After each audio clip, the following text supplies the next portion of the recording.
How to become dangerously confident. Introduction. The myth of loud confidence. Picture this. You walk into a room, and without saying a word, every conversation shifts in your direction. People lean forward when you speak. They remember your words long after you've left. They seek your opinion, respect your decisions, and somehow feel more grounded just by being in your presence. This isn't the result of charisma tricks or motivational mantras. This is dangerous confidence, a quiet, unshakable power that runs so deep it needs no announcement. For decades, we've been sold a lie about what confidence looks like. We've been told it's about being the loudest voice in the room, the first to speak up, the one who dominates every conversation. We've watched motivational speakers pump their fists and shout about believing in yourself, as if confidence were just enthusiasm cranked up to 11. But real confidence, the kind that changes lives and commands respect, has nothing to do with volume. The most dangerously confident people in history were often the quietest. Think about Nelson Mandela during his imprisonment, maintaining such dignity and certainty that his captors began to defer to him. Consider Warren Buffett, who speaks slowly and deliberately, yet when he talks, the entire financial world listens. Picture Marie Curie working tirelessly in her laboratory, so focused on her purpose that she ignored the skeptics and revolutionized science. None of these individuals needed to convince anyone of their worth. Their confidence was so deeply rooted that it became gravitational. Research in psychology shows that a high level of confidence in oneself and one's abilities is associated with a greater sense of control over what happens to us, which may promote our ability to take on challenges. But here's what most people don't understand. This kind of confidence isn't something you're born with. It's not a personality trait handed down by genetics or luck. It's a skill, a practice, a way of being that can be developed through understanding how confidence actually works in the brain, the body, and the soul. The journey to dangerous confidence begins with unlearning everything you think you know about what it means to be confident. It starts with recognizing that confidence isn't about feeling fearless. It's about acting with purpose despite fear. It's not about being perfect. It's about being unshakable in your own worth. It's not about convincing others you're valuable. It's about knowing your value so deeply that external validation becomes irrelevant. Modern neuroscience has revealed fascinating truths about how confidence operates in our minds. Feeling prepared increases confidence in any accessible thoughts affecting evaluation unrelated to the original domain of preparation. This means that confidence is not just domain-specific. When you build it in one area of your life, it overflows into everything else. The businessman who masters his morning routine becomes more confident in negotiations. The student who conquers her fear of public speaking finds new courage in personal relationships. The artist who learns to embrace criticism discovers unshakable faith in his creative vision. But dangerous confidence goes beyond mere self-assurance. It's a state where nothing external can knock you off your center. It's when you become so anchored in your own truth that other people's opinions, rejections, and even attacks simply bounce off you like rain off a well-made coat. You don't need to defend yourself because there's nothing to defend. You don't need to prove yourself because you have nothing to prove. You exist in a state of such calm certainty that others can't help but be drawn to your energy. This transformation doesn't happen overnight, and it doesn't happen by accident. It requires a fundamental shift in how you think about yourself, how you carry your body, how you speak, and how you respond to the world around you. It demands that you stop seeking confidence from external sources and start building it from the inside out. The path to dangerous confidence involves mastering several key principles, each backed by decades of psychological research. You'll learn to stop over-explaining yourself, understanding that truly confident people say less but carry more weight. You'll discover how your posture literally rewires your brain for power and certainty. You'll master the art of strategic silence using pauses and quiet moments to command attention and respect. You'll transform rejection from a source of pain into fuel for growth. You'll set boundaries without guilt or apology, protecting your energy and commanding respect. You'll detach from outcomes while maintaining complete control over your responses, and you'll build skills so deeply that self-doubt becomes impossible.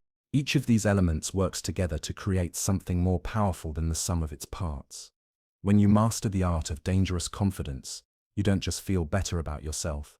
You change the entire dynamic of every room you enter. You become a person others look to for leadership, guidance, and inspiration. You develop what psychologists call presence, that indefinable quality that makes people pay attention when you speak and remember what you said long after you've gone. But perhaps most importantly, you finally feel at home in your own skin. You stop apologizing for taking up space. You stop second-guessing your decisions. You stop waiting for permission to be yourself. Instead, you move through the world with a quiet certainty that communicates to everyone around you. This person knows who they are, what they want, and where they're going. The journey ahead isn't about becoming someone else. It's about becoming the most powerful version of yourself. It's about stripping away the layers of doubt, fear, and people-pleasing that have been covering up your natural confidence for years. It's about remembering that confidence isn't something you need to create. It's something you need to uncover. As we dive into the science and practice of dangerous confidence, remember this: every person who has ever commanded respect, inspired others, or changed the world started exactly where you are now. They weren't born different. They weren't gifted with special powers. They simply learned the principles you're about to discover and practiced them until they became second nature. Your transformation begins now, not when you feel ready, not when you've read enough books or taken enough courses. Right here, in this moment, as you make the decision to stop settling for timid confidence and start building the kind of unshakable power that changes everything. Welcome to the world of dangerous confidence, where quiet strength meets unstoppable force, and where you finally become the person you were always meant to be. Chapter 1. The Neuroscience of True Confidence. Inside your skull lies the most sophisticated confidence-building machine ever created. Your brain doesn't just experience confidence, it manufactures it, sculpts it, and can be trained to produce it on demand. But here's what most people don't realize. The confidence you feel isn't just a mood or an attitude. It's a measurable, biological state, with specific neural signatures that can be observed, understood, and deliberately triggered. For over a century, scientists believed confidence was simply a matter of positive thinking or personality traits.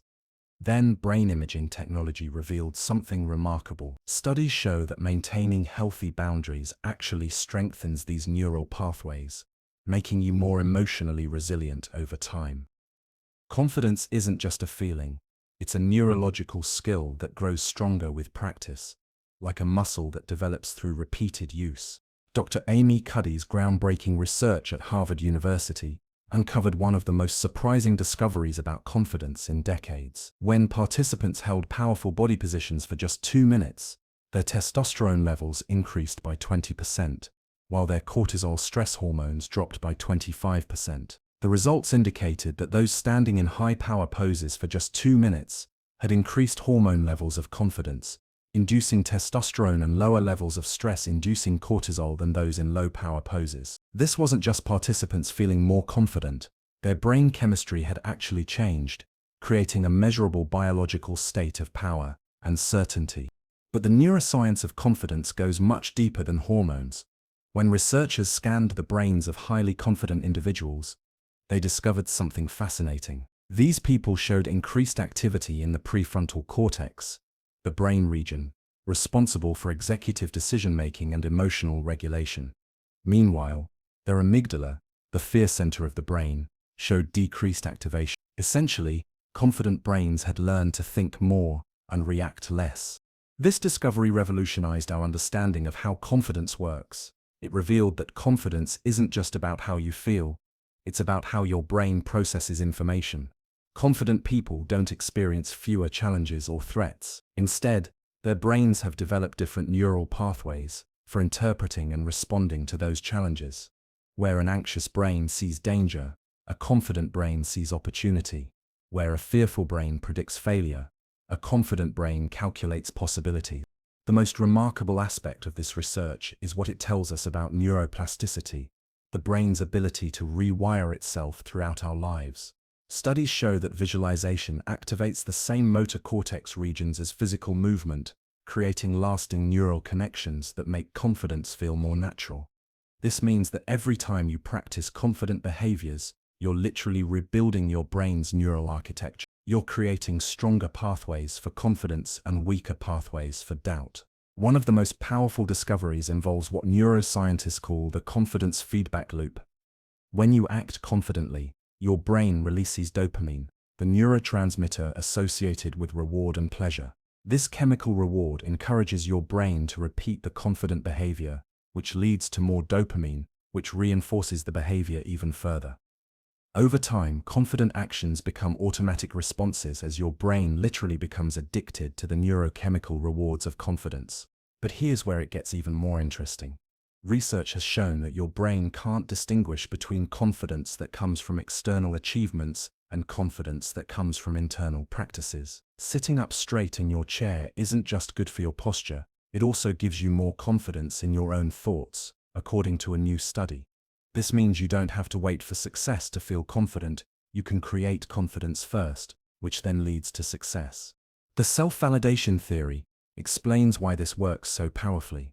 Your brain is constantly looking for evidence about who you are and what you're capable of. When you deliberately adopt confident postures, speech patterns, or behaviors, your brain interprets these as evidence of your confidence. It's like providing your own brain with proof of your capabilities, which then gets reinforced by the neural reward systems we discussed. Dr. Susan David's research at Harvard Medical School revealed another crucial element of confident brain function: emotional granularity.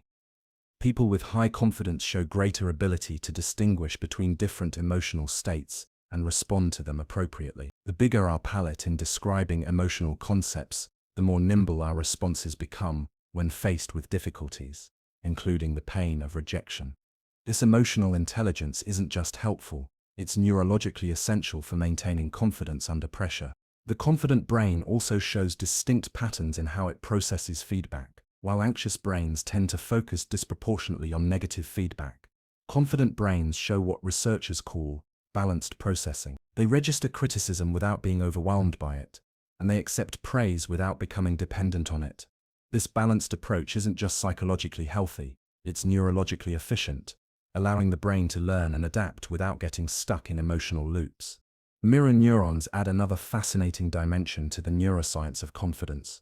These specialized brain cells fire both when you perform an action and when you observe someone else performing the same action. This means that when you observe confident behavior in others, your brain is actually practicing confidence at the neural level. It's also why confident behavior tends to be contagious.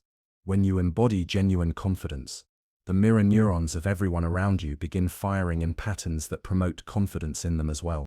The research on attention and confidence reveals yet another crucial insight. Confident brains show what neuroscientists call selective attention bias. Instead of scanning for threats and problems, they naturally focus on opportunities and solutions. This isn't just optimism, it's a fundamentally different way of processing reality. Research links overconfidence in decision-making to excessive talk and a lack of reflection. True confidence involves balanced attention that sees clearly without being overwhelmed by either positive or negative information.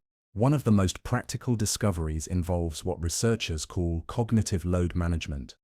Confident brains have learned to process information more efficiently, freeing up mental resources for creative thinking and problem solving. This is why confident people often appear to make decisions more easily.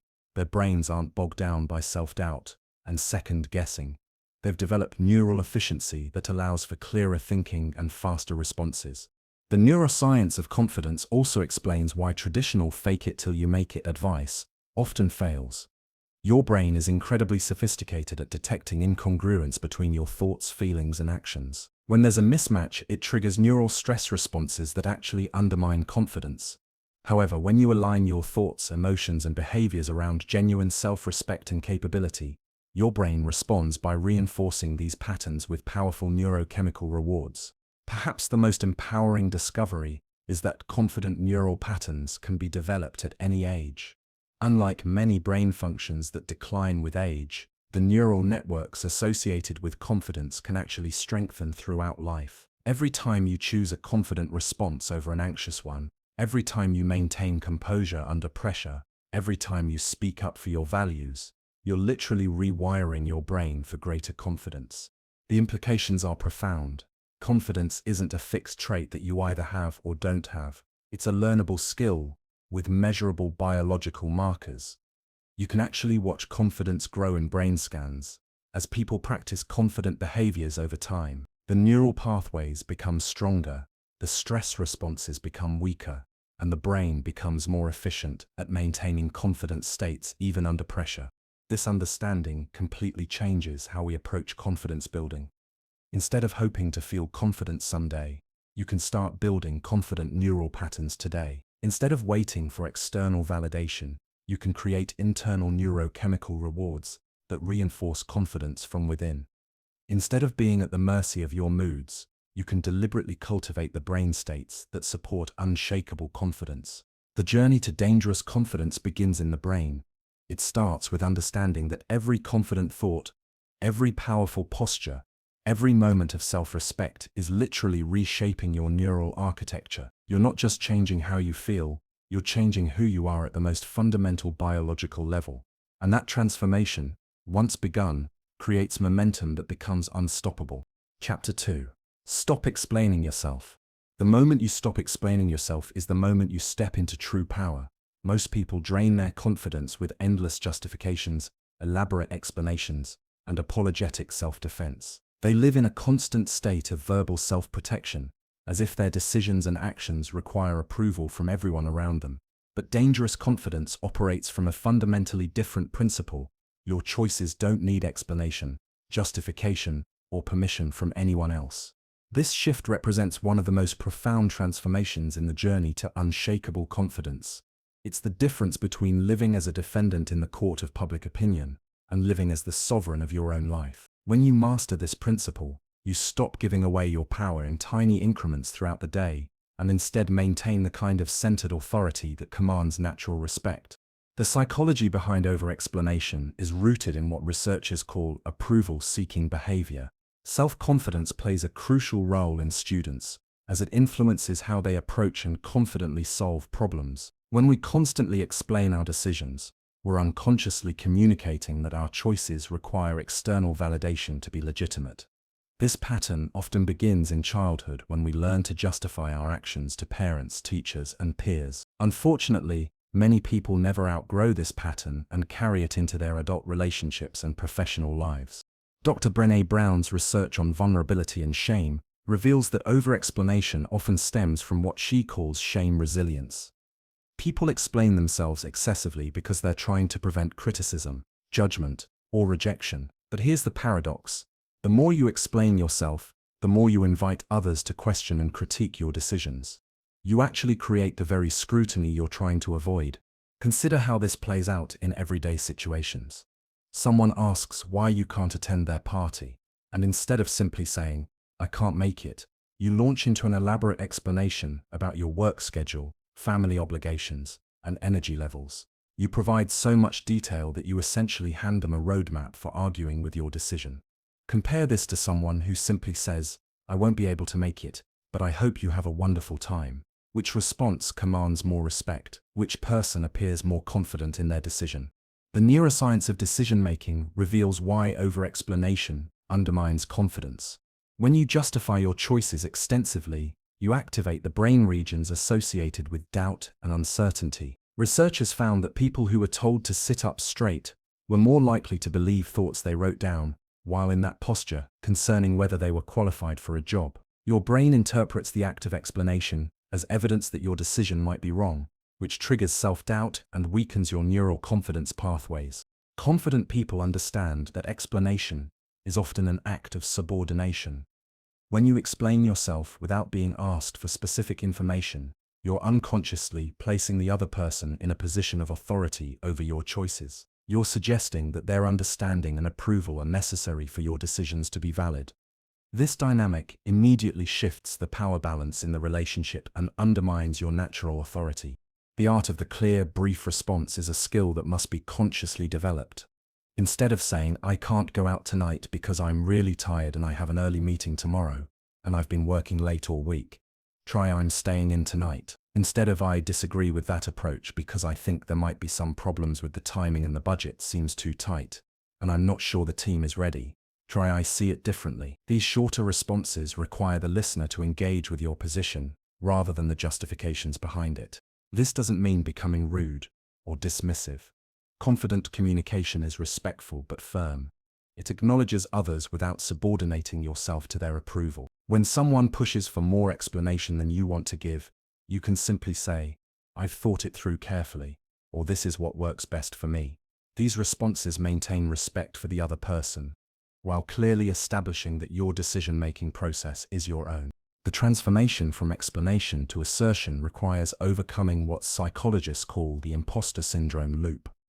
Many people over-explain because they fear being exposed as inadequate or unqualified.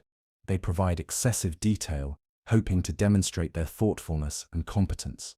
But this strategy backfires because it suggests uncertainty about the very competence they're trying to prove. Self-affirmations are reminders of one's own competence. Self-affirmations focus the mind on past successes, which produces a self-fulfilling prophecy that inspires confidence and boosts performance. When you stop explaining yourself, you're essentially practicing a form of behavioral self-affirmation. You're communicating to yourself and others that your decisions come from a place of competence and certainty that doesn't require external validation. The professional world offers countless examples of how explanation patterns affect perception and influence. Notice how the most respected leaders tend to speak. They don't justify their strategic decisions with exhaustive explanations. They present their thinking clearly and concisely, then move to implementation. They understand that leadership isn't about convincing everyone of every detail. It's about making good decisions and communicating them with clarity and conviction. This principle becomes especially important in negotiations and conflicts. When you over-explain your position, you provide the other party with multiple angles for attack. You give them information they can use to undermine your stance or find weaknesses in your reasoning. Confident negotiators state their position clearly and then remain silent, allowing the strength of their position to speak for itself. The practice of not explaining yourself also transforms your relationship with criticism and feedback.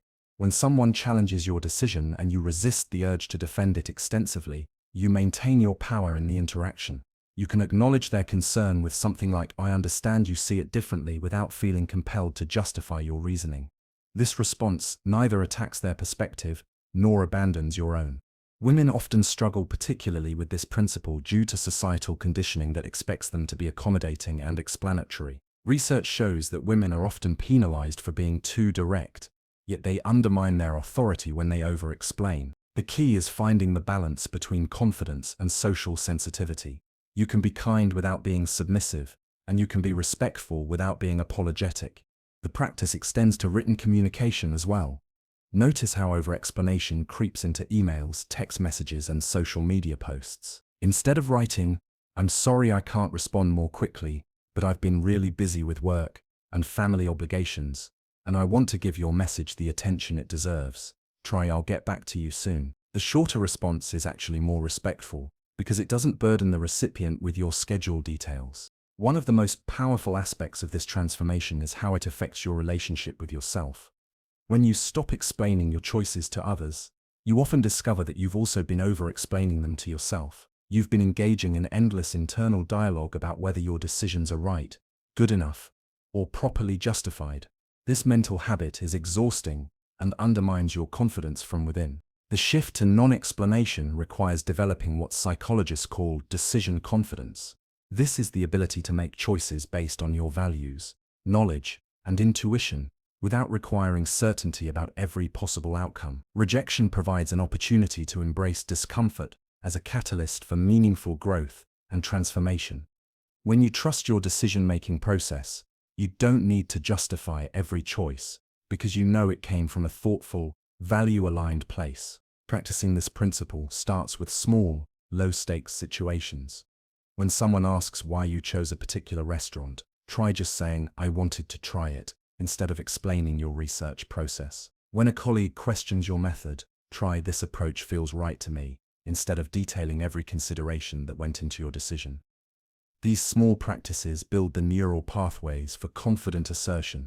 The ultimate goal isn't to become mysterious or withholding, but to communicate from a place of centered authority rather than defensive justification.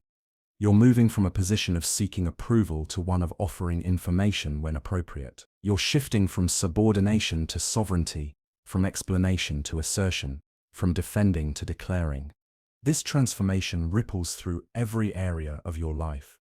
People begin to take your words more seriously because you don't dilute them with unnecessary justification. Your decisions carry more weight because you present them with conviction rather than apology. Your presence becomes more powerful because you're not constantly seeking validation for your choices. The paradox is that when you stop explaining yourself, people often become more interested in your perspective. When you speak less but with more conviction, others lean in to understand your thinking. Your words become more valuable because they're not freely dispensed to justify every action. You develop what leaders call gravitas, the quality of serious presence that commands attention and respect. Remember, confidence isn't about being right all the time or never making mistakes. It's about trusting your decision-making process and standing behind your choices without requiring universal approval. When you stop explaining yourself, you stop giving others power over your self-worth and start embodying the kind of centered authority that defines dangerous confidence. Chapter 3: The Body Language of Power. Your body is speaking before you say a word. It's broadcasting messages about your confidence, competence, and character to everyone around you. These silent communications are so powerful that they often override whatever comes out of your mouth. When your words say one thing but your body says another, people believe your body. This is why mastering the body language of power isn't optional for dangerous confidence, it's essential. The science behind embodied confidence has revolutionized our understanding of the mind-body connection. Embodied cognition posits that our bodily states influence our emotions and thoughts, not just vice versa. Striking a confident pose can shift your internal chemistry, like affecting cortisol and testosterone levels, and feed back into how self-assured you feel. This means your posture doesn't just reflect your confidence, it creates it. Dr. Dana Carney's research team at Berkeley discovered that body language changes occur within milliseconds and have immediate neurological effects. When study participants adopted expansive, open postures, the brains showed increased activity in the regions associated with power and decreased activity in areas linked to stress and anxiety. Studies at Harvard University reveal that adopting expansive power poses for just 2 minutes increases testosterone levels by 20%, while reducing stress hormones like cortisol. The transformation wasn't just psychological, it was biochemical. But power postures are just the beginning. The truly dangerous confidence comes from understanding how every aspect of your physical presence communicates your internal state, your gait, your gestures, your eye contact, even the rhythm of your breathing. All of these elements work together to create what researchers call your presence signature. This signature is so distinctive that people can often identify confident individuals from across a room, long before hearing them speak. The foundation of powerful body language begins with your relationship to space. Confident people don't apologize for the space they occupy. They stand with their feet planted firmly, shoulder-width apart, creating a stable base that communicates groundedness and certainty. This isn't about taking up excessive space or being aggressive. It's about claiming your rightful place in the world without shrinking or apologizing. Your spine tells the story of your inner strength. Confidence affects posture by the uprightness or not of one's body. When you stand tall with your shoulders back and your chest open, you're not just improving your physical appearance, you're sending signals to your own nervous system that you're safe, powerful, and ready to face whatever comes your way. This posture activates what psychologists call the approach system in your brain, making you more likely to pursue opportunities rather than avoid challenges. The science of eye contact reveals another crucial element of confident body language. Research shows that confident people make eye contact approximately 60 to 70% of the time during conversations, enough to show engagement without appearing aggressive or staring. Establish eye contact right away before you start talking or listening. To show interest and confidence without staring, it is recommended that you maintain eye contact for 50% of the time while speaking and 70% of the time while listening. This balance communicates that you're comfortable being seen and equally comfortable seeing others clearly. Hand gestures play a fascinating role in confident communication. Open palm gestures, where your palms are visible, trigger trust responses in others because they signal that you have nothing to hide. Conversely, Keeping your hands in your pockets, behind your back, or clasped tightly together communicates uncertainty or defensiveness. Confident people let their hands move naturally as they speak, using purposeful gestures that emphasize their points without appearing frantic or nervous. The power of the pause extends to physical movement as well. Confident people move deliberately rather than hurriedly. They don't rush from place to place, as if they're constantly behind schedule or trying to prove their importance. Instead, they move with purposeful efficiency, taking their time to navigate spaces while maintaining calmness of their surroundings. This measured movement communicates that they're in control of their time and energy. Breathing patterns reveal more about confidence than most people realize. When you're anxious or uncertain, your breathing becomes shallow and rapid, often centered in the upper chest. Confident breathing, however, is deep and rhythmic, originating from the diaphragm. This type of breathing not only supports vocal power, but also activates the parasympathetic nervous system, promoting calm alertness rather than stress reactivity. The handshake remains one of the most important confidence signals in professional settings. A confident handshake is one that makes full contact with the other hand, applies medium pressure, while pumping 3 to 5 times, and making eye contact. The hand is presented vertically to communicate equality. This brief physical interaction sets the tone for the entire relationship and can establish respect or undermine it within seconds. Facial expressions contribute significantly to your confidence signature. Confident people maintain what researchers call resting confidence face, a neutral expression that's alert and approachable without being overly animated. They smile genuinely when appropriate, but don't use constant smiling as an appeasement strategy. Their facial expressions match their words and emotions, creating congruence that others interpret as authenticity and trustworthiness. The way you enter a room speaks volumes about your confidence level. Confident people don't hesitate at doorways or scan the room anxiously for familiar faces. They enter with purpose, make brief eye contact with several people, and move toward their destination with clear intention. Never stand behind them or out of sight. You obviously wouldn't need to worry about this if you're having an actual conversation, but it's something to think about for when you're standing with another person without conversing, like when you're with a stranger or acquaintance while waiting for an elevator. This positioning communicates that they belong in whatever space they occupy. Voice and body language work together to create vocal presence. Your posture directly affects your vocal power and clarity. When you stand tall, with open shoulders, you create space for your diaphragm to work efficiently, supporting stronger, more resonant speech. Conversely, hunched or collapsed postures restrict airflow and make your voice sound weaker and less authoritative. The concept of mirroring reveals how confident body language influences others. When you embody genuine confidence, people around you unconsciously begin to mirror your posture and energy. This neurological phenomenon, driven by mirror neurons, explains why confident people often elevate the energy of entire rooms. Mirror neurons add another fascinating dimension to the neuroscience of confidence. These specialized brain cells fire both when you perform an action and when you observe someone else performing the same action. Seated confidence requires its own set of considerations. How you sit in meetings, interviews, or social gatherings communicates just as much as how you stand. Confident sitting involves taking up appropriate space without sprawling, maintaining an upright posture without rigidity, and using the chair to support good alignment rather than slouching into it. Your arms remain uncrossed and available for natural gesturing. The power walk deserves special attention as a confidence-building practice. Confident people don't shuffle, rush, or apologetically navigate spaces. They walk with measured strides, maintaining good posture even while in motion. Their head remains level, their gaze forward, and their arms swing naturally at their sides. This type of movement communicates purpose and self-assurance while actually reinforcing those feelings neurologically.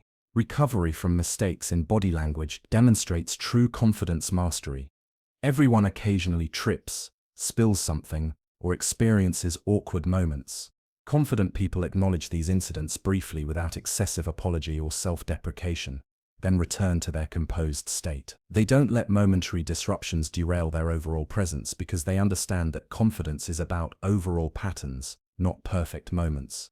Personal space boundaries reflect confident body language as well. You neither invade others' space, nor allow yours to be invaded inappropriately. You maintain comfortable distances that respect both your needs and others, while avoiding the excessive backing away that communicates fear or uncertainty. This spatial awareness demonstrates social confidence and consideration simultaneously. The integration of technology into daily life presents new challenges for confident body language. How you interact with your phone, laptop, or other devices in social and professional settings communicates volumes about your priorities and presence. Confident people use technology purposefully rather than compulsively, maintaining awareness of how their device usage affects their posture and social engagement. Weather and environmental factors test your commitment to confident body language. It's easy to maintain good posture and purposeful movement in comfortable conditions, but true confidence shows up in challenging weather, crowded spaces, or stressful environments. Your body language remains consistent because it's not dependent on external circumstances. It comes from an internal state of centered certainty. The cultivation of confident body language requires conscious practice and gradual integration. You can't simply decide to embody power poses and expect immediate transformation. Instead, you develop awareness of your current patterns, practice new behaviors in low-stakes situations, and gradually integrate them until they become natural responses. A dominant body posture may help children to feel more confident in school. These are the findings of a new study by psychologists from Martin Luther University Halle-Wittenberg and the Otto Friedrich University of Bamberg. Remember that confident body language isn't about rigid perfection or constant performance. It's about aligning your physical presence with your inner truth and strength. When your body language authentically reflects genuine self-respect and capability, it becomes a powerful tool for building and maintaining dangerous confidence. Others respond to this authentic physical presence because it communicates something real, that you are someone who knows their worth and isn't afraid to embody it. Chapter 4. Master the art of strategic silence. In a world addicted to noise, silence has become the ultimate power move. While everyone else rushes to fill every pause with words, explanations, and nervous chatter, the dangerously confident person understands that silence is not empty space to be filled. It's a tool to be wielded. Strategic silence commands attention, communicates authority, and creates the kind of presence that makes people lean in rather than tune out. The psychology of silence reveals why it's so unsettling to most people. Humans have what researchers call a horrorvakie, an aversion to emptiness or void. When you use silence strategically, your words are likely to have more impact, and you'll be viewed as a more effective and measured leader. This natural discomfort with silence is exactly what makes it powerful. When you're comfortable with quiet moments while others are squirming to fill them, you automatically assume a position of psychological strength. Dr. Susan Cain's research on introversion and leadership reveals that quiet leaders often outperform their more vocal counterparts, particularly when leading proactive team members. Studies have shown that teams led by quieter, more introverted leaders often outperform those led by domineering personalities, particularly in situations where employees are proactive and self-motivated. The key isn't necessarily being introverted, it's understanding how to use silence and restraint as leadership tools. Strategic silence operates on multiple levels simultaneously. On the surface, it demonstrates emotional regulation and self-control. Beneath that, it communicates that you're thoughtful and deliberate rather than reactive. Most powerfully, it shifts the dynamic of conversations and interactions, often compelling others to reveal more than they intended, while you reveal only what you choose. The neuroscience of attention explains why silence is so compelling. Yet this perceived discomfort underscores why silence is so powerful. It demands attention by amplifying every thought and word that follows. In the hush, your audience becomes attuned to what you might say next, and the significance behind it. When you create space between words, you force listeners to focus more intently. Their brains, which are constantly processing streams of information, suddenly encounter a gap that demands attention. One of the most practical applications of strategic silence occurs in negotiations and difficult conversations. When someone makes an unreasonable request or presents a weak argument, the instinct is often to immediately respond with counter-arguments or explanations. But powerful silence creates psychological pressure that often leads the other person to reconsider their position or provide additional information without you having to push for it. Consider how this works in practice. A colleague suggests a plan that you think has serious flaws. Instead of immediately launching into criticism, you simply pause, maintain eye contact, and wait. This silence communicates that you're considering their proposal seriously, but aren't immediately convinced. Often, the silence will prompt them to provide more details, address potential concerns, or even recognize problems themselves. You've gathered more information and potentially improved their proposal without saying a word. The power of the pause extends to public speaking and presentations. A silence following a powerful anecdote or a striking statistic allows the audience to feel the moment's weight, fostering a more profound emotional response. Amateur speakers often rush from point to point, fearing that any pause will lose their audience's attention. Professional speakers understand that pauses create emphasis, allow important points to sink in, and demonstrate confidence in their message. Strategic silence also transforms how you handle criticism and attacks. When someone challenges you aggressively, the natural response is to defend yourself immediately. But silence can be far more powerful than any defense. It communicates that you're secure enough in your position that you don't need to react emotionally to every challenge. Often, your calm silence in the face of aggression makes the attacker look unreasonable and out of control. The practice of listening deeply requires mastering comfortable silence. The best way to learn information is to stop talking and listen. Use non-verbal gestures and expressions to show interest, but allow the person to talk without a lot of commentary. When someone is sharing important information or expressing emotions, your silence creates space for them to explore their thoughts fully. This kind of listening builds trust and often leads to much deeper understanding than rapid-fire conversation. However, strategic silence must be distinguished from passive withdrawal or social anxiety. The difference lies in intention and presence. Strategic silence is active and engaged. You're choosing not to speak while remaining fully present and attentive. Withdrawal or anxiety-based silence often involves checking out mentally or emotionally, which others can sense immediately. Confident silence radiates awareness and choice. The timing of silence is crucial to its effectiveness. Research links overconfidence in decision-making to excessive talk and a lack of reflection. By pausing before responding or avoiding unnecessary chatter, leaders can circumvent hasty conclusions and flawed choices that damage credibility over time. A well-timed pause before answering a question shows thoughtfulness. Silence after making an important point allows it to land with weight. A moment of quiet before entering a room helps you compose yourself and make a stronger entrance. The concept of pregnant pause illustrates how silence can create anticipation and focus. When you pause before delivering important information, you signal to listeners that something significant is coming. This technique is particularly effective in meetings, presentations, and important conversations. Instead of blurting out your main point immediately, you create a moment of silence that draws attention and increases the impact of your words. Silence also serves as a powerful boundary-setting tool. When someone is being inappropriate, hostile, or manipulative, sometimes the most effective response is no response at all. This silence communicates that their behavior doesn't deserve your energy or engagement. It's particularly effective with people who are trying to provoke an emotional reaction.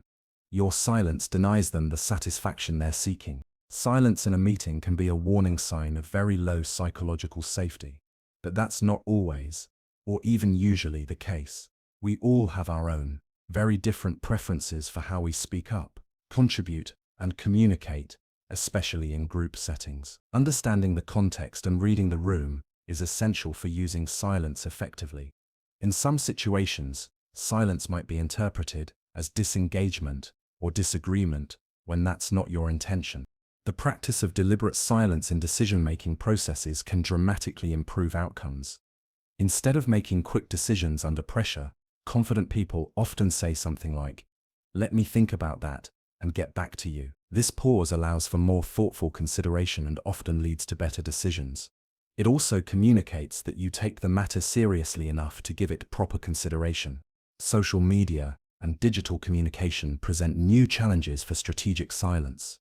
The pressure to respond immediately to messages, comments, and requests can undermine the power of thoughtful pauses. Confident people resist this pressure, taking time to craft thoughtful responses rather than firing off quick reactions. They understand that digital silence can be just as powerful as verbal silence.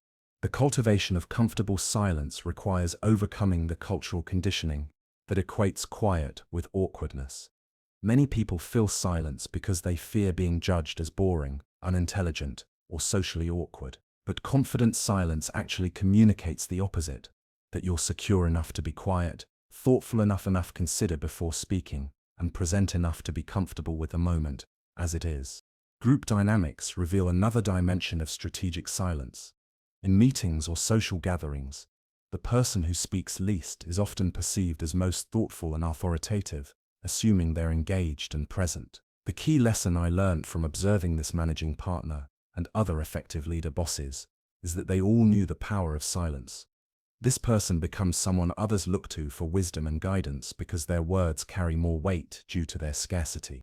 The integration of silence with other confident behaviors amplifies its power. When combined with strong posture, steady eye contact, and purposeful movement, silence becomes part of a complete presence that commands respect. It's not just about not talking, it's about embodying a centered calmness that communicates deep confidence and self-assurance. Remember that mastering strategic silence isn't about becoming a person of few words or avoiding conversation. It's about choosing your words more carefully, creating space for deeper communication, and using the power of pause to enhance your presence and influence. When you understand that silence isn't emptiness but rather concentrated presence, you gain access to one of the most powerful tools in the Dangerous Confidence Toolkit. Chapter 5. Transform rejection into rocket fuel.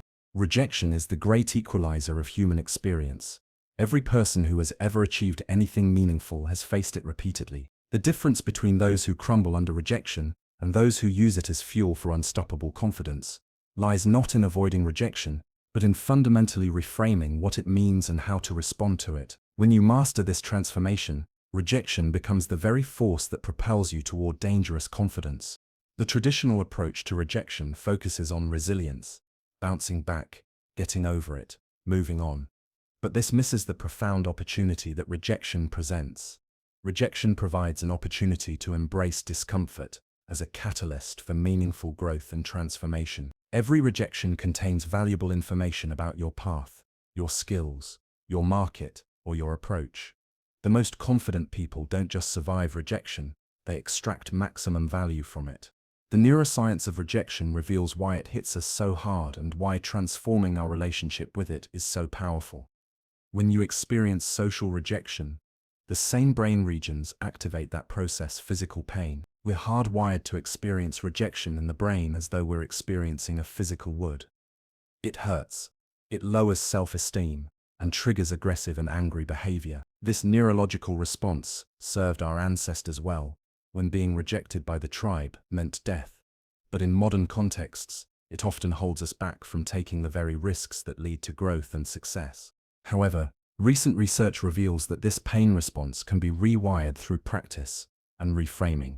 Advocates believe that deliberate, repeated exposure to rejection can transform fear into strength, foster growth, and provide learning and confidence. The key is approaching rejection with intention and systematic desensitization, rather than simply enduring it passively. One of the most powerful reframes involves understanding rejection as redirection.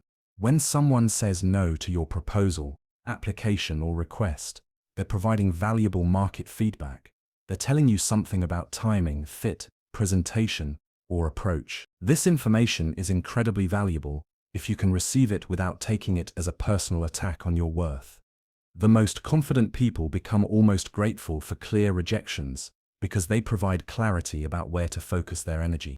The concept of rejection collection transforms the entire dynamic. Instead of avoiding situations where rejection is possible, you actively seek them out with the goal of collecting no's. I will never forget a talk by the very successful film producer Tim Bevan, who said the road to getting a film made is paved with 1,000 rejections.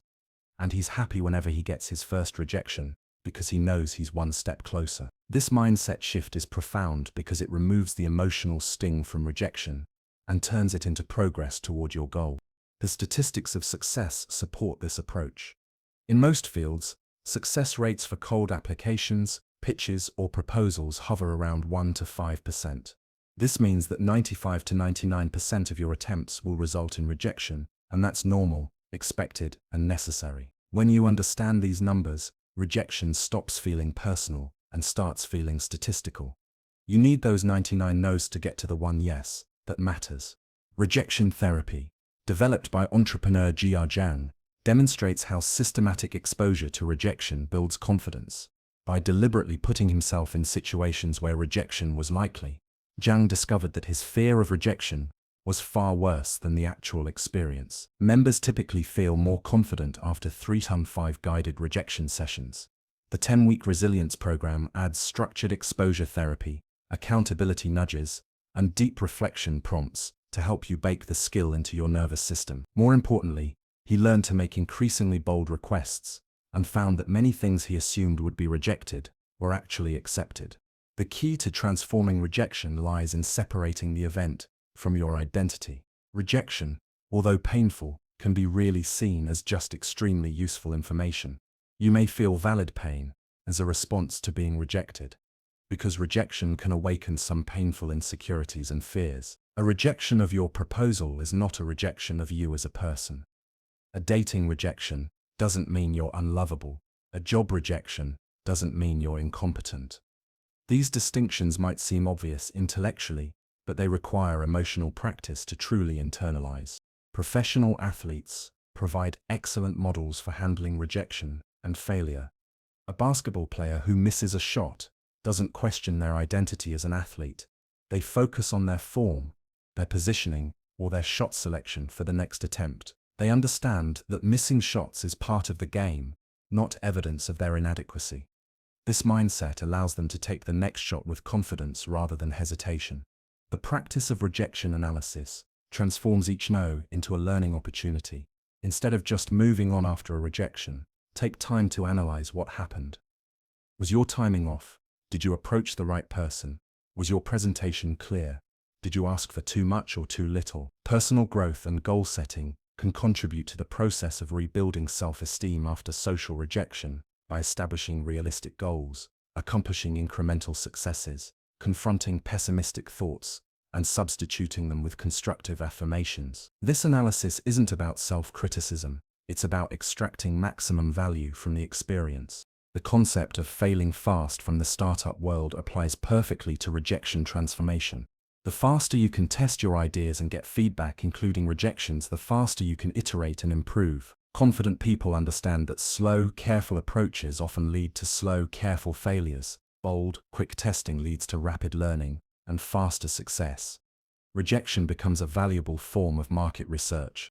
Social rejection offers particular opportunities for growth because it forces you to confront your need for approval. Setting boundaries means, first of all, knowing what one wants and expects from the people in their life, and what they'll accept from them, and then clearly, concisely, and calmly stating those ground rules. When someone doesn't invite you to their event, doesn't respond to your message, or explicitly says they don't want to spend time with you, you have an opportunity to practice self-validation rather than external validation. The timing aspect of rejection deserves special attention. Many rejections aren't actually about you at all. They're about timing, circumstances, or factors completely outside your control. The publisher who rejects your manuscript might already have 3 similar books in their catalog. The employer who doesn't hire you might have budget constraints or internal politics affecting their decisions. Understanding this removes much of the personal sting from rejection. Romantic rejection provides some of the most intense learning opportunities because it touches on deep identity and worth issues. But confident people understand that romantic compatibility is highly specific and that rejection often has more to do with fit than worth. Someone not being attracted to you doesn't mean you're unattractive. It means you're not their type. Someone not wanting a relationship with you doesn't mean you're unlovable. It means you're not compatible. These distinctions preserve your self-worth while acknowledging reality. The compound effect of rejection immunity builds over time. Each rejection you handle well makes the next one easier. Your nervous system learns that rejection isn't actually dangerous, and your confidence grows from the evidence that you can handle whatever response comes your way. By changing your perspective, you can change your relationship with rejection. Think of it as a workout. Sore muscles don't stop us from exercising, because we have learned to categorize the discomfort as a good pain. Building rejection rituals helps normalize the experience and extract value from it. Some people keep a rejection journal where they record what they learned from each no. Others have celebration rituals for bold attempts regardless of outcome. The key is creating positive associations with the act of putting yourself out there, separate from the results you get. The quality of your rejections often improves as you develop confidence. Instead of form-letter no's, you start getting personalized feedback. Instead of immediate dismissals, you get requests to try again later. Instead of harsh rejections, you get encouraging no's that recognize your effort, while explaining why it's not a fit. These higher quality rejections indicate that you're playing at a higher level and getting closer to your goals. Professional rejection handling becomes a competitive advantage in many fields. Sales professionals who can handle rejection gracefully make more calls, pursue bigger deals, and ultimately close more business. Entrepreneurs who aren't derailed by investor no's keep refining their pitches and finding better fits. Artists who don't crumble under criticism keep creating and eventually find their audience. The meta skill of rejection transformation affects every area of life. When you're no longer afraid of being told no, you ask for what you want more often. You pursue bigger opportunities. You express your authentic self more boldly. You set stronger boundaries.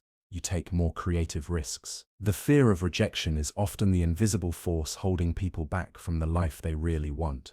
Remember that transforming rejection into fuel isn't about becoming callous or indifferent to feedback. It's about developing the emotional intelligence to extract value from rejection while protecting your core confidence. You can feel the disappointment of a no while simultaneously appreciating the clarity it provides. You can acknowledge the sting while focusing on the strength you're building. This emotional sophistication is a hallmark of dangerous confidence, the ability to feel everything while being derailed by nothing. Chapter 6. Set boundaries without apology. The moment you stop apologizing for your boundaries is the moment you step into true personal power. Boundaries aren't suggestions, preferences, or requests. They're declarations of what you will and won't accept in your life. When you master the art of setting boundaries without apology, you communicate something profound, that your well-being isn't negotiable, your time isn't freely available to everyone, and your peace of mind is worth protecting. Most people struggle with boundaries because they've been conditioned to believe that saying no makes them selfish, mean, or difficult. Setting boundaries is key to creating a loving relationship in which your needs are met, you feel respected and valued, you feel a strong sense of self-love, and you feel safe and secure with your partner. But this conditioning creates a life of constant overgiving, resentment, and exhaustion. Confident people understand that boundaries aren't walls that keep people out. They're gates that help you decide who gets access to what parts of your life. The psychology of boundary setting reveals why it's so challenging for many people. When someone crosses our personal boundaries, it's not just uncomfortable, it's biological. Research shows our bodies launch into a fascinating but intense stress response. Our nervous systems are constantly monitoring for threats to our autonomy and well-being. When boundaries are repeatedly violated, stress hormones flood our system, affecting everything from sleep to immune function to emotional regulation. However, the research also shows that people who maintain clear boundaries experience significant benefits. Research has largely shown that setting boundaries can significantly reduce anxiety and improve overall well-being. For example, Smith and Jones 2019 found that people who practice boundary setting experience increased self-esteem and confidence, feeling more in control of their lives and better equipped to handle stress and anxiety-inducing situations. Setting boundaries isn't just about protecting yourself, it's about creating the conditions for your best self to emerge. The neuroscience of boundary setting reveals fascinating insights about confidence and brain function.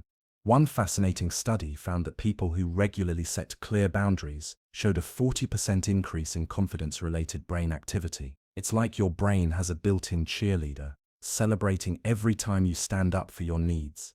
Each time you honor your boundaries, you're reinforcing neural pathways associated with self-respect and personal agency. Understanding the difference between boundaries and ultimatums is crucial for effective boundary setting. Boundaries are about your behavior and what you will or won't do. Ultimatums are attempts to control other people's behavior through threats or manipulation. A boundary sounds like, I don't discuss my personal life at work, while an ultimatum sounds like, you can't ask me personal questions or I'll report you to HR. The boundary focuses on your response. The ultimatum focuses on controlling their behavior. The language of confident boundary setting is direct, calm, and non-negotiable. Instead of saying, I'm sorry, but I can't stay late tonight because I have dinner plans and I promised my family I'd be there, and I know this project is important, but I'm already exhausted and I won't be able to stay late tonight. The shorter, clearer statement is actually more respectful because it doesn't burden the other person with your reasoning and doesn't invite debate about your decision. Professional boundary setting requires particular skill because workplace dynamics often pressure people to be constantly available and endlessly accommodating. Maintaining healthy boundaries at work has become increasingly difficult with flexible working, remote and hybrid working, and technological progress. Confident professionals understand that being valuable doesn't mean being available 24 hours a day. They set clear expectations about communication, availability, and workload, while maintaining their professional excellence within those boundaries. The challenge of boundary setting with family members often feels the most complex because family relationships involve deep emotional history and established patterns. However, adult family relationships actually require clear boundaries to remain healthy and respectful. Setting boundaries with family might involve limiting certain topics of conversation, establishing visiting schedules that work for everyone, or declining to participate in family drama or conflicts. When someone pushes back against your boundaries, they're more interested in what they want than what you need. When you then compromise on what you're okay with, you are agreeing with them that what they want is more important than what you need. This insight reveals why it's so important to maintain boundaries even when others are unhappy about them. The discomfort with your boundary doesn't make the boundary wrong. It often confirms that the boundary was necessary. The practice of boundary setting starts with developing clarity about your own needs, values, and limits. You can't set effective boundaries if you're not clear about what you need to protect. This requires honest self-assessment about what drains your energy, what compromises your values, and what situations leave you feeling resentful or exhausted.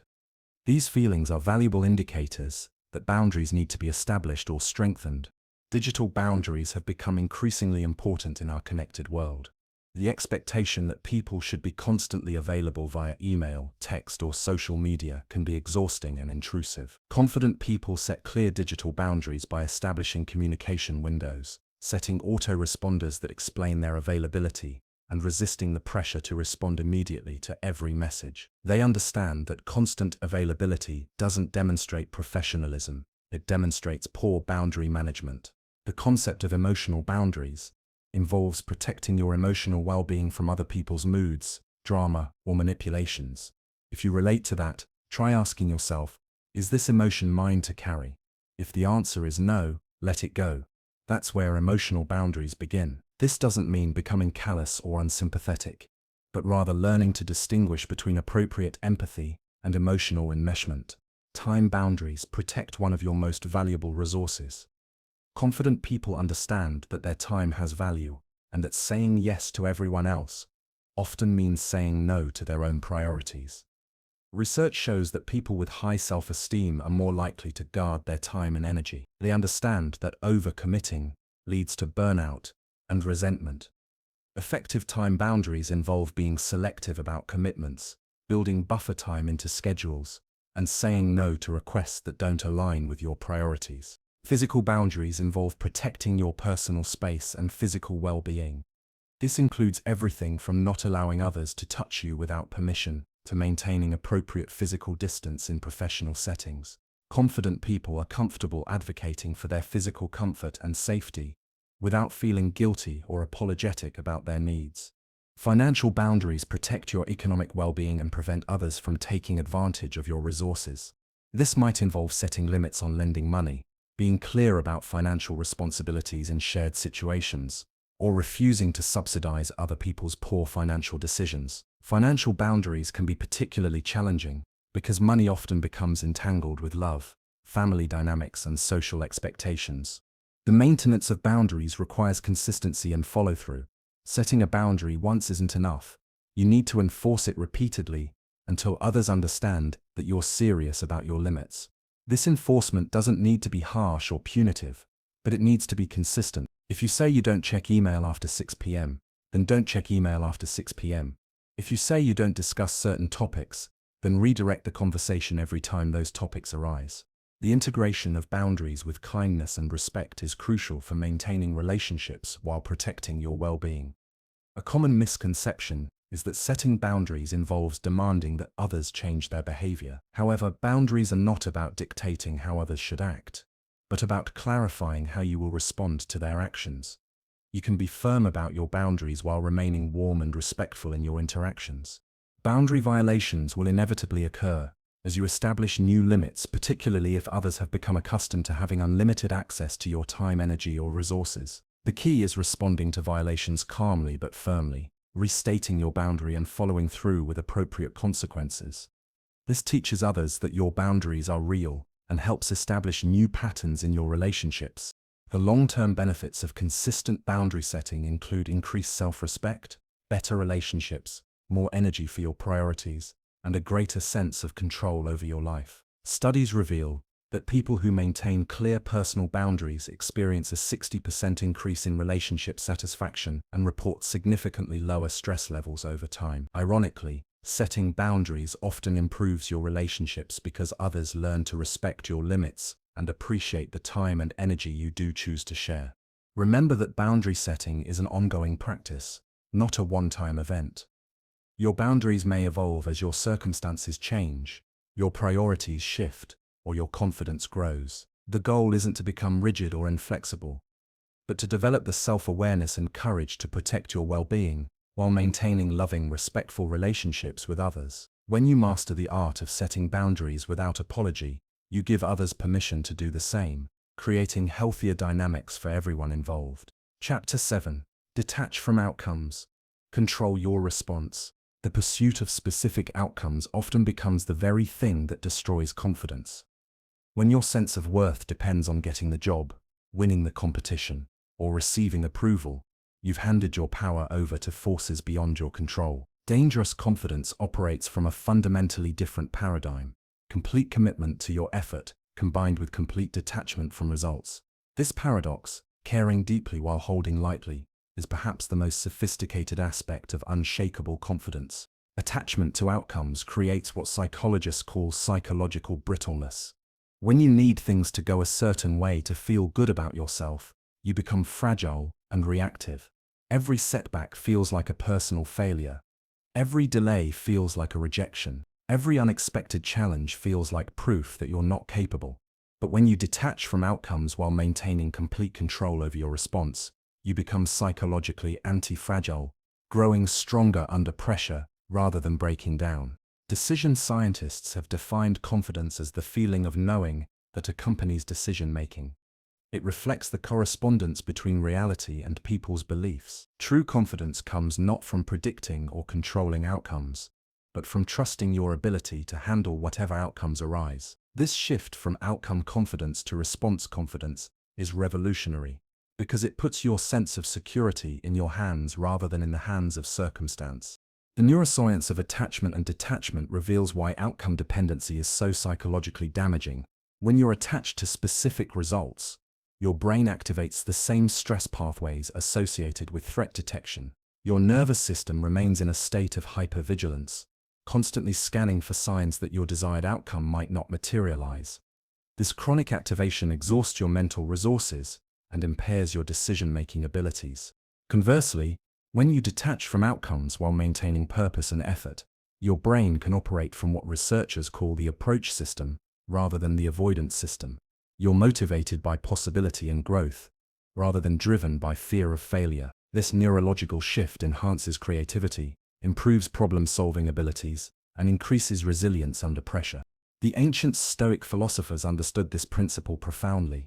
Their concept of preferred indifference acknowledged that while you might prefer certain outcomes, your happiness and self-worth weren't dependent on achieving them. Marcus Aurelius, one of the most powerful men in history, wrote extensively about focusing on what was up to you, your thoughts, actions, and responses versus what was not up to you, other people's behavior, natural events, and outcomes beyond your direct control. Modern research confirms the wisdom of this ancient insight. Preparedness increases reliance on any accessible thoughts. Feeling prepared validates thoughts unrelated to the domain of preparation. When you're thoroughly prepared and have given your best effort, you can face any outcome with equanimity, because you know you've done everything within your power. The practice of outcome detachment begins with distinguishing between goals and attachments. Goals provide direction and motivation for your actions. Attachments create suffering when reality doesn't match your expectations. You can pursue goals passionately while holding the results lightly. This distinction allows you to maintain drive and ambition without the emotional volatility that comes with outcome dependency. Professional athletes provide excellent examples of this principle in action. The most successful performers focus intensely on their preparation, technique, and effort, while accepting that wins and losses are influenced by countless factors beyond their control. They understand that their job is to show up fully prepared and compete with complete commitment, not to guarantee specific results. This mindset allows them to perform at their peak because they're not carrying the additional psychological burden of needing to win. The concept of process goals versus outcome goals illustrates this distinction practically. Instead of setting a goal to get the promotion, you might set process goals to exceed performance expectations, complete a professional development course, and contribute innovative ideas to 3 projects. You can control whether you achieve the process goals, but the promotion decision involves factors beyond your direct influence. Paradoxically, focusing on process goals often leads to better outcomes because you're directing your energy toward things you can actually control. Emotional regulation becomes much easier when you detach from outcomes. Instead of riding the roller coaster of hope and disappointment that comes with attachment, you maintain a steadier emotional state based on your effort and integrity, rather than external results. This emotional stability is attractive to others and enhances your effectiveness in relationships and professional settings. The practice of detachment doesn't mean becoming passive or indifferent. Quite the opposite, it often leads to more passionate engagement, because you're not holding back energy to protect yourself from potential disappointment. When you're not afraid of outcomes, you can commit fully to the process. This complete engagement often produces better results than the tentative efforts that come from fear of failure. Rejection and setbacks become much easier to handle when you're detached from specific outcomes. Instead of interpreting a no as evidence of your inadequacy, you can receive it as information about timing, fit, or approach. Instead of viewing obstacles as threats to your success, you can see them as opportunities to develop resilience and problem-solving skills. This reframing doesn't just feel better, it often leads to breakthrough insights and creative solutions. The relationship between detachment and confidence becomes clear when you consider how attachment creates anxiety. When you need something to happen to feel okay about yourself, you're essentially placing your emotional well-being in external hands. This dependency creates chronic anxiety and undermines your natural confidence. Detachment returns your sense of security to your own capable hands. Visualization and mental rehearsal can support healthy detachment by helping you prepare for various outcomes.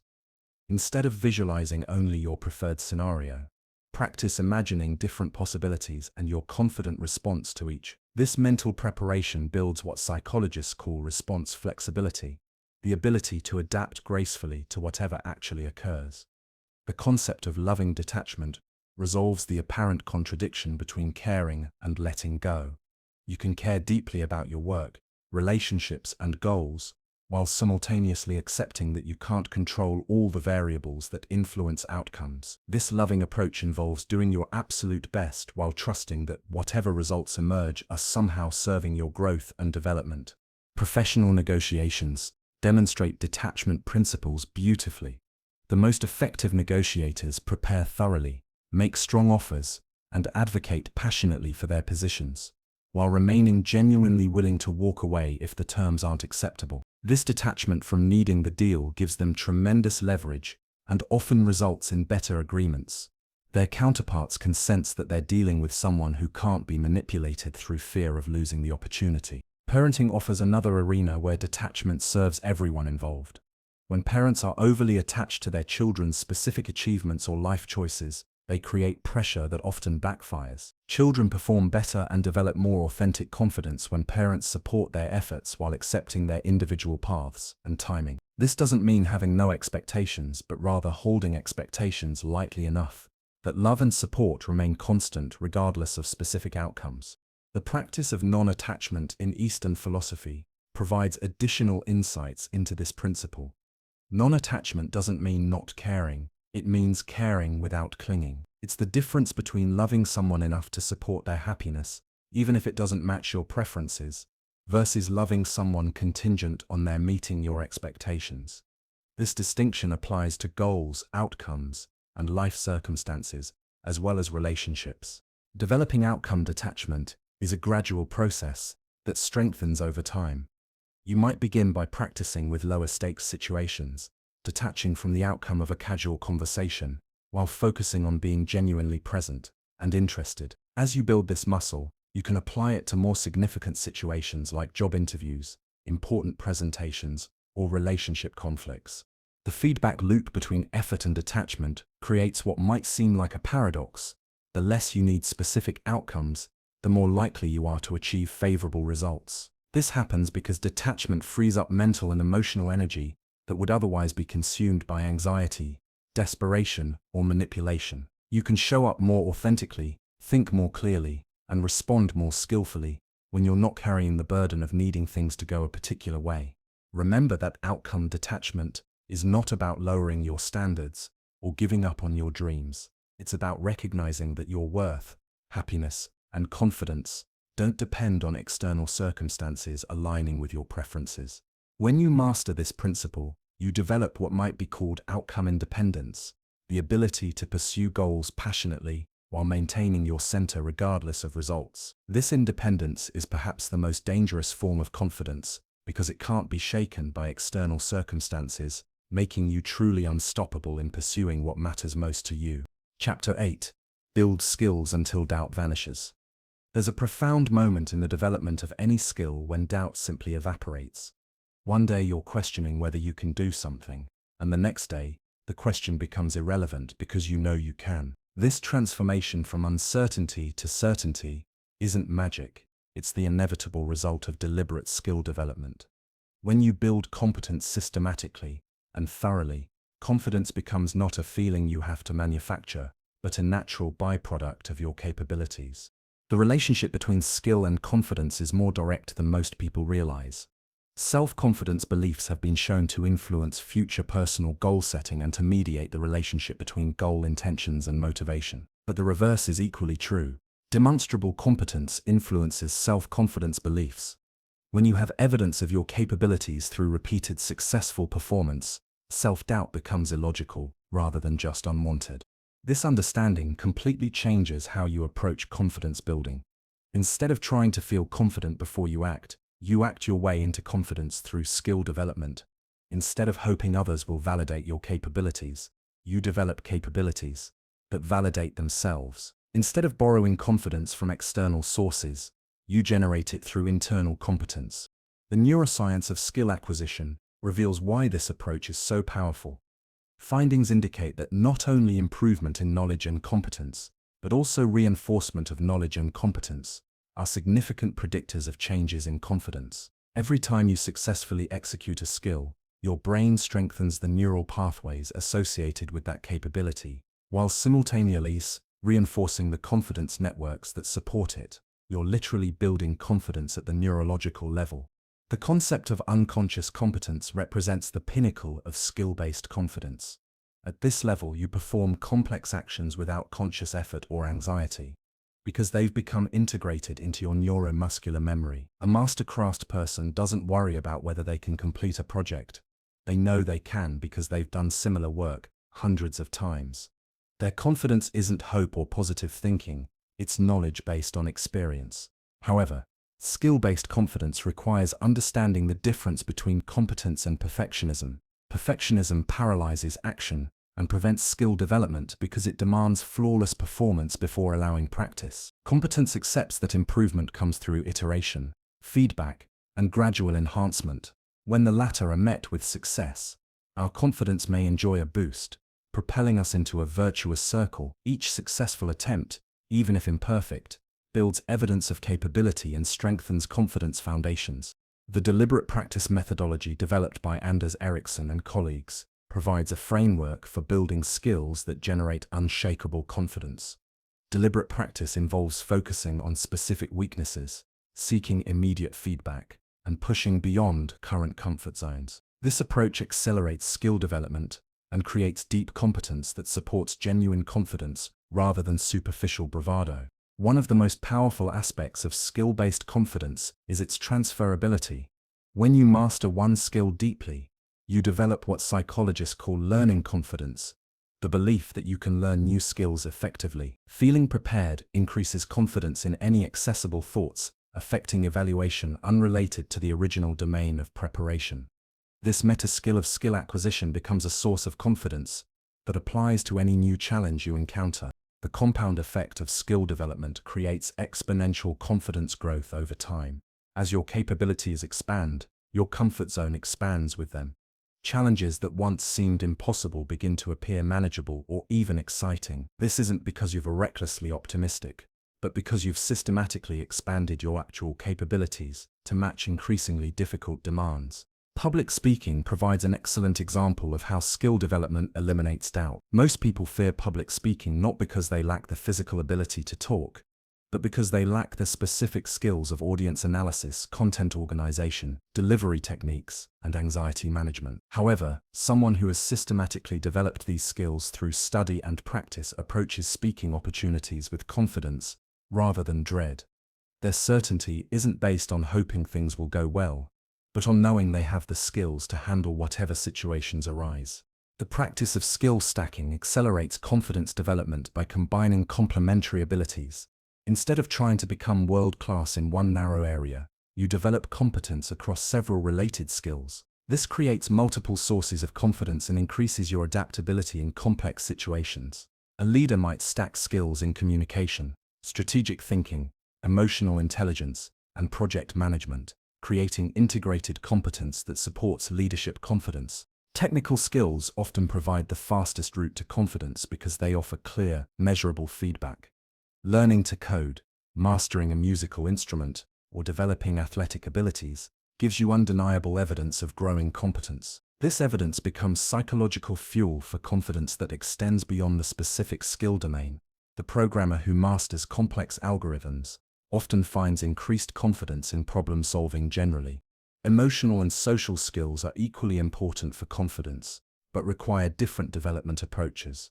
Building emotional intelligence involves developing self-awareness, emotional regulation, empathy, and social skills through practice in real relationships and situations. These skills create confidence in interpersonal situations and reduce anxiety about social rejection or conflict.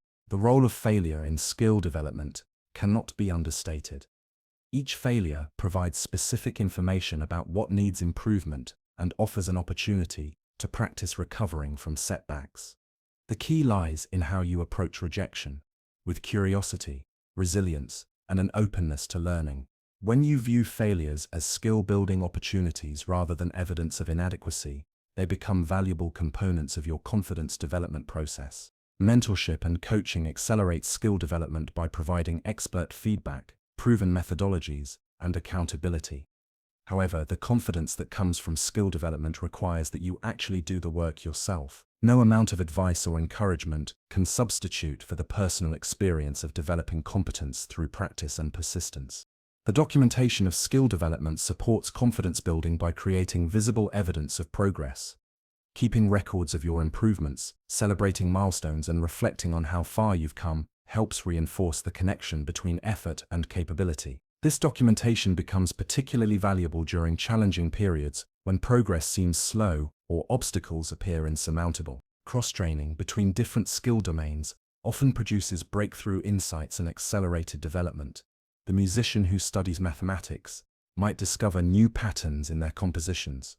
The athlete who learns negotiation skills might find improved team dynamics. These connections between different areas of competence create robust, multifaceted confidence that's difficult to undermine.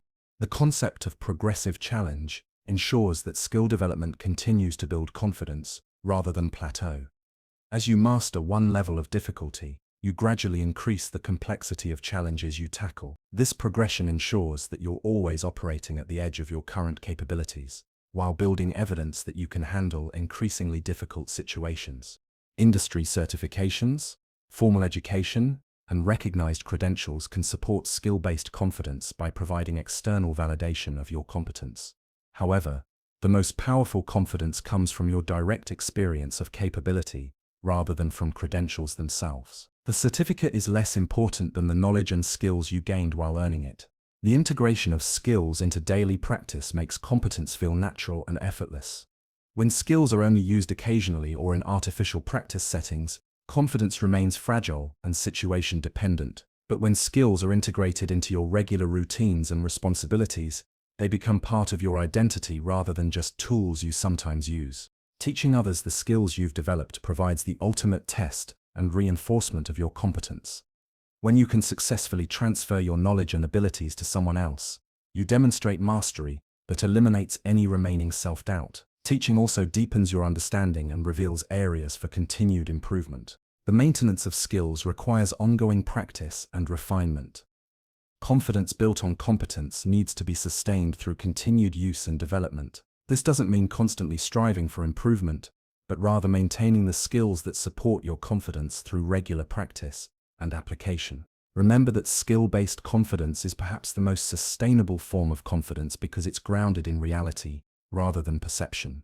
When your confidence rests on actual capabilities developed through deliberate effort, it becomes almost impossible to fake, break, or take away. This form of dangerous confidence intimidates others not through aggression or posturing, but through the quiet certainty that comes from knowing exactly what you can do and how well you can do it. Conclusion: the dangerous confidence mindset. As we reach the end of this journey, you've discovered that dangerous confidence isn't about becoming someone else. It's about removing everything that's been covering up who you really are. Every principle we've explored, from strategic silence to outcome detachment, from boundary setting to skill building, points to the same fundamental truth. Confidence isn't something you need to create from nothing. It's something you need to uncover, develop, and protect from the forces that would diminish it. The path to dangerous confidence requires a fundamental shift in how you see yourself and your place in the world. It demands that you stop seeking permission to be powerful and start taking responsibility for your own presence. It asks you to abandon the exhausting pursuit of universal approval and embrace the liberating reality that your worth isn't up for vote. Most importantly, it calls you to recognize that confidence isn't a feeling you wait for, it's a choice you make, moment by moment, in how you carry yourself through life. Inner leadership is the process of leading yourself before you lead others.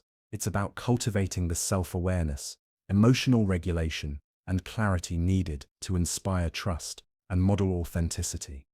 This inner work is where dangerous confidence begins and ends. When you master your inner world, your thoughts, reactions, and responses, your outer world begins to shift in ways that feel almost magical, but are actually inevitable. The neuroscience research we've examined proves that confidence is not a fixed personality trait, but a learnable skill with measurable biological markers.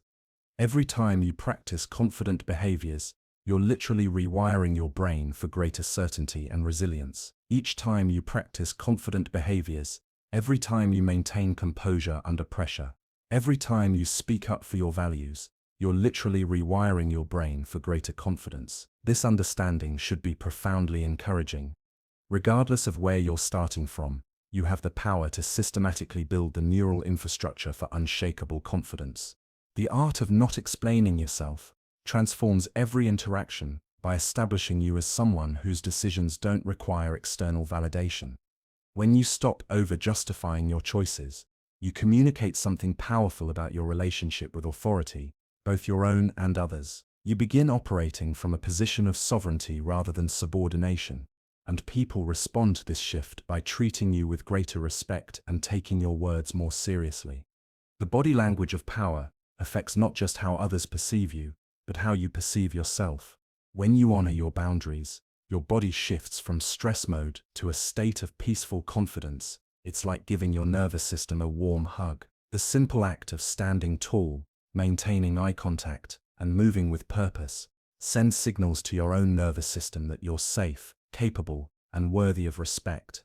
These physical practices become the foundation for psychological transformation. Strategic silence emerges as one of the most sophisticated tools in the dangerous confidence arsenal.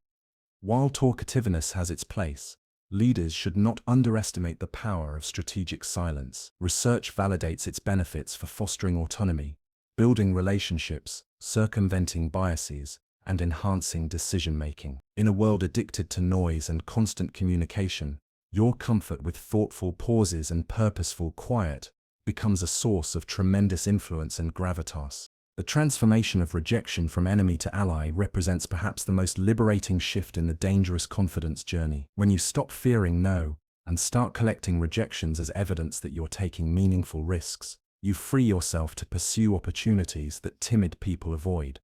The more proof you gather, the more unshakable you become. Every rejection handled with grace becomes proof of your resilience and strengthens your capacity to handle future challenges. Boundary setting without apology establishes you as someone who respects both themselves and others enough to be clear about limits and expectations. When you honor your boundaries, serotonin levels get a boost too, creating that warm feeling of self-worth and contentment. This neurochemical reward reinforces healthy boundary-setting behavior and creates a positive feedback loop that strengthens your confidence over time. The practice of outcome detachment while maintaining complete response control creates a paradoxical form of power.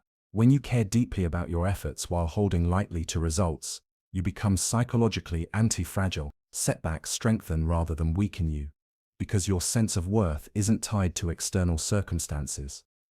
This detachment often leads to better outcomes because you're operating from clarity and purpose rather than desperation and need. Skill-based confidence provides the most solid foundation for dangerous confidence because it's grounded in demonstrable reality, rather than hopeful thinking. Every time you show up, every time you practice, every time you push through mistakes, you carve confidence into your bones. When your confidence rests on actual capabilities developed through deliberate practice, it becomes almost impossible to fake, break, or take away. The integration of all these elements creates something greater than the sum of its parts. Dangerous confidence isn't just about feeling better about yourself. It's about becoming the kind of person others naturally look to for leadership, guidance, and inspiration. It's about developing presence that commands attention without demanding it, influence that serves others while serving yourself, and authority that comes from authenticity rather than aggression. But perhaps most importantly, dangerous confidence is about finally feeling at home in your own skin. When you've done the work of building genuine confidence from the inside out, you stop apologizing for taking up space. You stop second-guessing your decisions. You stop waiting for permission to be yourself. Instead, you move through the world with quiet certainty that communicates to everyone around you. This person knows who they are, what they want, and where they're going. This transformation doesn't happen overnight, and it's not a destination you reach and then stop working toward. Dangerous confidence is a practice, a way of being that requires ongoing attention and cultivation. There will be moments when you slip back into old patterns of self-doubt or people-pleasing. That's not failure, it's information. Each time you notice yourself abandoning your confidence principles and then return to them, you strengthen your ability to maintain them consistently. The ripple effects of your dangerous confidence extend far beyond your own life. When you embody genuine confidence, you give others permission to do the same. Your refusal to participate in drama, gossip, or emotional manipulation elevates the conversations around you. Your commitment to authenticity inspires others to be more genuine. Your example of self-respect teaches people how to treat both you and themselves better. As you continue developing dangerous confidence, remember that it's not about becoming perfect or fearless. It's about becoming unshakable in your commitment to your own worth and potential. It's about facing uncertainty with curiosity rather than anxiety, challenges with excitement rather than dread, and criticism with equanimity rather than defensiveness. The world needs people who embody dangerous confidence. It needs individuals who can maintain their center in chaotic times, who can speak truth with kindness, who can lead without dominating, and who can remain strong without becoming rigid. It needs people who understand that true power comes from inner authority rather than external control, and that real influence comes from example rather than explanation. Your journey to dangerous confidence is ultimately a journey home to yourself.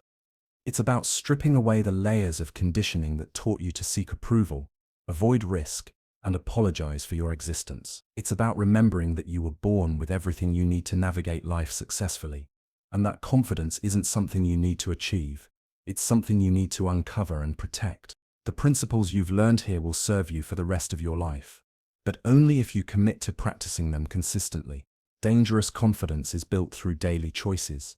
The choice to sit up straight when you'd rather slouch, to remain silent when you'd rather fill the space with nervous chatter, to maintain your boundaries when others pressure you to abandon them, to pursue your goals when rejection seems certain. Each of these choices matters.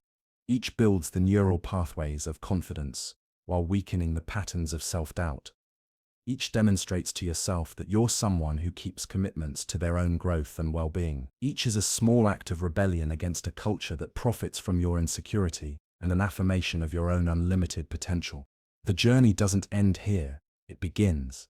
You now have the knowledge, tools, and understanding necessary to build the kind of confidence that changes everything. What you do with this knowledge is entirely up to you, but remember this: every person who has ever commanded respect, inspired others, or changed the world started exactly where you are now. They weren't born different, they weren't gifted with special powers, they simply learned these principles and practiced them until they became second nature. Your transformation begins with your next choice. Choose dangerous confidence. Choose to stop explaining yourself unnecessarily. Choose to stand tall and take up your rightful space. Choose strategic silence over anxious chatter. Choose to see rejection as redirection rather than devastation. Choose to set boundaries without apology. Choose to detach from outcomes while controlling your responses. Choose to build skills that eliminate doubt. Choose to become the person you were always meant to be: confident, capable, and completely unstoppable. The world is waiting for the gift of your dangerous confidence. Don't keep it waiting any longer. Remember to like and subscribe for more content on building unshakable confidence and personal power. Your journey to dangerous confidence starts now.